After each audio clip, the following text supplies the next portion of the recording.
পৃথিবীর কোনো মানুষের কখনো যদি কোনো গুনাহ হয়ে যায় আর সাথে সাথেই যদি কোনো নেকির আমল করতে পারেন, ওই নেকির কারণে তার গুনাহগুলো আল্লাহ তাআলা মিটায় দেন। জোরে বলেন সুবহানাল্লাহ। আমার বন্ধুরা, আমার ভাবারা, একটা ছোট্ট ঘটনা আপনাদের সামনে তুলে ধরলাম। ওই যুবক গুনাহমুক্ত জীবন গঠন করলেন। ওই যুবকের মাধ্যমে এইবার অসহায় ফ্যামিলিগুলো সব ধরনের সহযোগিতা পান। যুবক যখন পরিবর্তন হয়ে গেছেন, এইবার সমাজের প্রতিটি মানুষের সেবা যত্নে উনি নিয়োজিত হয়ে গেলেন। এমন যুবক আমাদের সমাজে আছে। ওই যুবকদেরকে যদি শুধু মোটিভটা পরিবর্তন করে দিতে পারেন, যদি তাদের মন মানসিকতাটাকে পরিবর্তন করে দিতে পারেন, আল্লাহর কসম এই সমাজের মধ্যে কোনো অসহায় মানুষের খুঁজে পাওয়া যাবে না, ঠিক কিনা? এই জন্যই পয়গম্বর এই সমাজের উন্নয়নের স্বার্থে সর্বপ্রথম এই কাজগুলোই করেছিলেন। আল্লাহ রাসূল সাল্লাল্লাহু আলাইহি ওয়াসাল্লামের স্ত্রী খাদিজাতুল কুবরা রাদিয়াল্লাহু তাআলা আনহা বলেন, মুহাম্মদ, আপনাকে আল্লাহ কখনোই বেইজ্জত করতে পারেন না। যুবক বন্ধুরা আমার, তুমিও যদি এই কাজে জড়িত হতে পারো, ইনশাআল্লাহ বলতে পারি আমরা জীবনেও কোনোদিন আপনি বেইজ্জত হবেন না। আল্লাহর রাসূল ওহী প্রাপ্ত হলেন। ঘটনা তো আপনাদের জানা আছে। জিবরিল আমিন আলাইহিস সালাতু ওয়াস সালাম একবার, দুইবার, তিনবার ওনাকে চাপ দিলেন। পয়গম্বর আলাইহিস সালাতু ওয়াস সালামের শরীরে জ্বর উঠে গেল। আল্লাহর রাসূল জ্বরাক্রান্ত হলেন, বাড়িতে ফিরে আসলেন। একমাত্র খাদিজা বাড়িতে আছেন। খাদিজাকে ডাক দিয়ে বলেন, খাদিজা গো, কমল দাও, কমল দাও, আমার শরীরে বড় জ্বর উঠেছে। লাকাদ খাশিতু আলা নাফসি, জানি না গো আমি বাঁচবো নাকি মারা যাব। ওগো খাদিজা, তুমি আমাকে কমল দাও। খাদিজা কমল উড়ায় দিলেন এবং বলতে লাগলেন, ওগো মুহাম্মদ, আপনি বলছেন আপনি বাঁচবেন নাকি মারা যাবেন? আপনার কাছে শঙ্কা জাগছে, আপনার বড় আশঙ্কা হচ্ছে আপনি বাঁচবেন নাকি মারা যাবেন। আল্লাহর বান্দা খাদিজা বলেন, কাল্লা ওয়াল্লাহি মা ইউখজিকাল্লাহু আবাদা। ওগো মুহাম্মদ, আল্লাহর কসম করে বলি, আপনি বলছেন আপনি মারা যাবেন নাকি আপনি বাঁচবেন, আপনি সংশয় আছেন, সন্দেহের মধ্যে আছেন।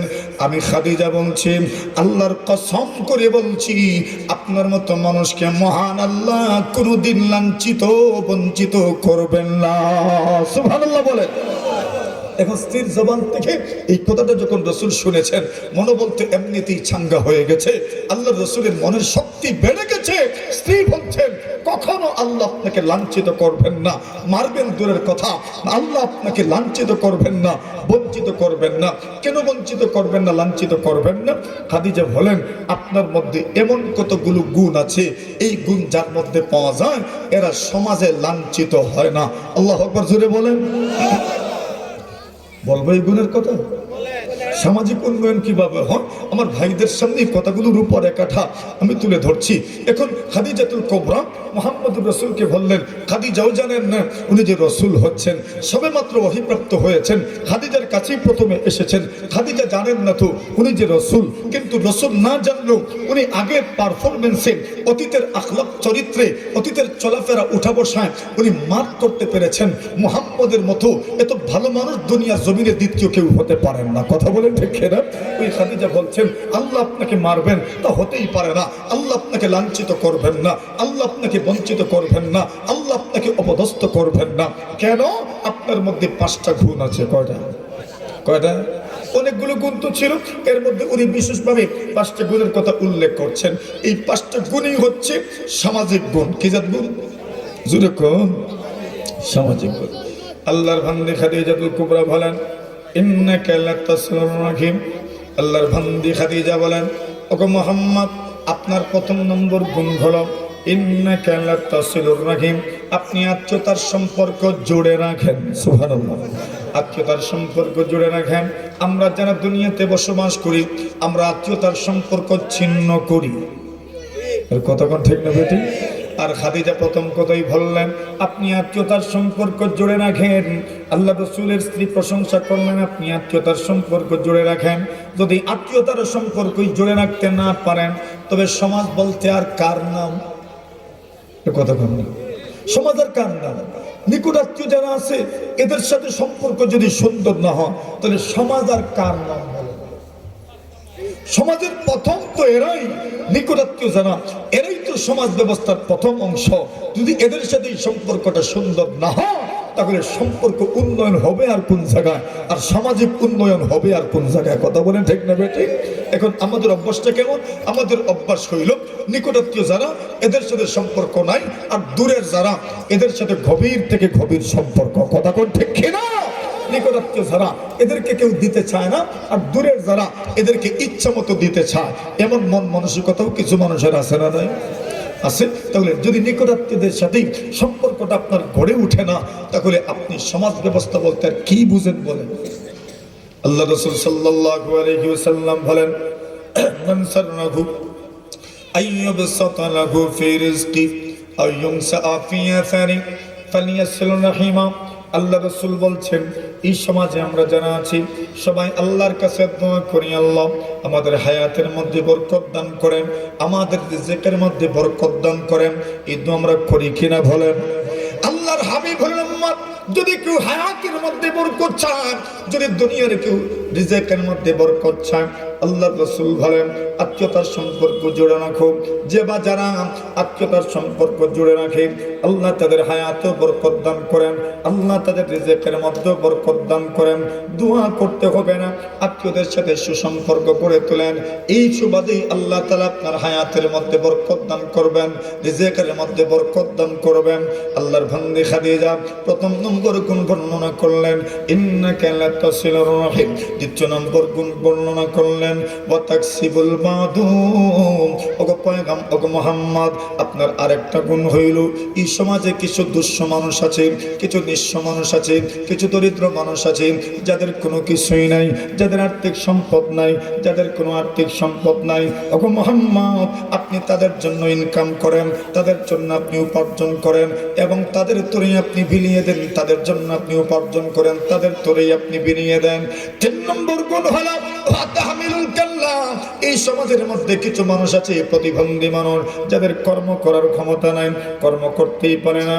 ওগো মুহাম্মদ, আপনি এই সমাজের মধ্যে ওই কর্মক্ষম মানুষ যারা, এদের জন্য আপনি ভাতা ব্যবস্থা চালু করেছেন, আপনি কর্মক্ষম মানুষগুলোর তোরে আপনি আপনার টাকা পয়সা সবকিছু আপনি ভিলিয়ে দেন। 4 নম্বর গুণ বর্ণনা করলেন, ওগো মুহাম্মদ, আপনার 4র্থ নম্বর গুণ হলো অতাকরিদ দাইফ। আপনি মেহমানদারি পছন্দ করেন, আপনি মেহমানদারি পছন্দ করেন, আপনি মেহমানদারি পছন্দ করেন। যারা দুনিয়ার জমিনে মেহমানদারি করতে পারেন, বোঝা যায় এদের মধ্যে লোভ আর স্বার্থপরতা নাই। জোরে বলেন ঠিক কিনা? বন্ধু আমার, আল্লাহ রাসূল সাল্লাল্লাহু আলাইহি ওয়াসাল্লামের গুণ বর্ণনা করলেন, আপনি মেহমানদারি করতে পছন্দ করেন। কি পরিমাণ মেহমানদারি পছন্দ করেন? আবু হুরায়রা রাদিয়াল্লাহু তাআলা বলেন, একদিন আমার পেটে বড় খিদা লেগেছে, আমি তো রাসূলুল্লাহ সাল্লাল্লাহু আলাইহি ওয়াসাল্লামের সামনেই পড়ে থাকতাম। আমি ব্যবসার জন্য যেতাম না, ক্ষেত খামার করার জন্য, কৃষি কাজের জন্য আমি রাসূলুল্লাহর মজলিস থেকে আমি দূরে যেতাম না, সব সময় পড়েই থাকতাম রাসূলুল্লাহ সাল্লাল্লাহু আলাইহি ওয়াসাল্লামের খেদমতে। একদিন এমন হলো, আমার পেটে বড় খিদে লেগেছে, আমি বের হলাম, দেখি না কারো কাছে কোনো খাবার দাবার পাওয়া যায় কিনা। আল্লাহর নবীর সাহাবী আবু হুরায়রা বলেন, আমি একটা চৌরাস্তা দেখে সেই রাস্তার কাছে গেলাম। কেন চৌরাস্তায় গেলাম? চতুর্দিক থেকে লোকজন আসবেন, বলা যায় না, কথা বলতে বলতে কে যেন বুঝবে আমার পেটের অবস্থা, কে যেন বুঝবে আমার পেটের খিদার অবস্থা, বলা যায় না। ওই লোকটাই আমাকে তার করে মেহমান হিসেবে নিয়ে যেতে পারেন।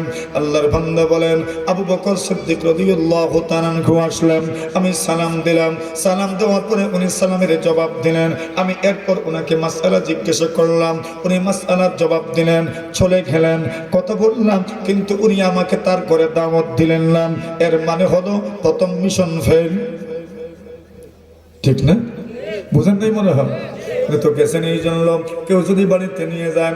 আল্লাহর নবীর সাহাবী আবু হুরায়রা বলেন, একটু পরে ওমর রাদিয়াল্লাহু তাআলা আসলেন। ওমর আসার পরে আমি আবার সালাম দিলাম, ওমর সালামের জবাব দিলেন। আমি কথা বলতে লাগলাম, মাসআলা জিজ্ঞাসা করলাম, উনি মাসআলা বলে দিলেন, উনিও চলে গেলেন, বাড়িতে আর দাওয়াত করলেন না। একটু পরেই রাসূলুল্লাহ সাল্লাল্লাহু আলাইহি ওয়াসাল্লাম আসলেন। আল্লাহর রাসূল আসার পরে আবু হুরায়রা বলেন, আমি আগের মতোই রাসূলকে সালাম দিলাম, আসসালামু আলাইকা ইয়া রাসূলুল্লাহ। আল্লাহর নবীজি গো, আপনার উপর আল্লাহর পক্ষ থেকে শান্তি বর্ষিত হোক। নবীজি সালামের জবাব দিলেন। এইবার আমি রাসূলের কাছেও একটা মাসআলা জিজ্ঞাসা করলাম। আল্লাহর পয়গম্বর মাসআলা বলার আগে বললেন, আবু হুরায়রা, আমার তো মনে হয় তোমার পেটে বড় খিদা আছে, আওয়াজই বোঝা যাচ্ছে তোমার পেটে কিছু নাই। আল্লাহর নবীর সাহাবী আবু হুরায়রা বলেন, ইয়া রাসূলুল্লাহ, ইয়া হাবিবাল্লাহ, সত্যি গো নবীজি, আমার পেটে কিছু নাই, আমি খিদার কারণে এই পর্যন্ত এসেছি। আল্লাহ রাসূল বলেন, আবু হুরায়রা, আমিও তো জানি না আমার বাড়িতে কিছু আছে কিনা, তবে চলো আমি আল্লাহর রাসূল তোমাকে আমার করে দাওয়াত দিলাম। আল্লাহ রাসূল বাড়িতে গেলেন, মেহমান সাথে আছেন। আবু হুরায়রা রাদিয়াল্লাহু তাআলা আনহু মেহমান গরওয়ালাদেরকে জিজ্ঞাসা করলেন, আরে আমাদের ঘরে কি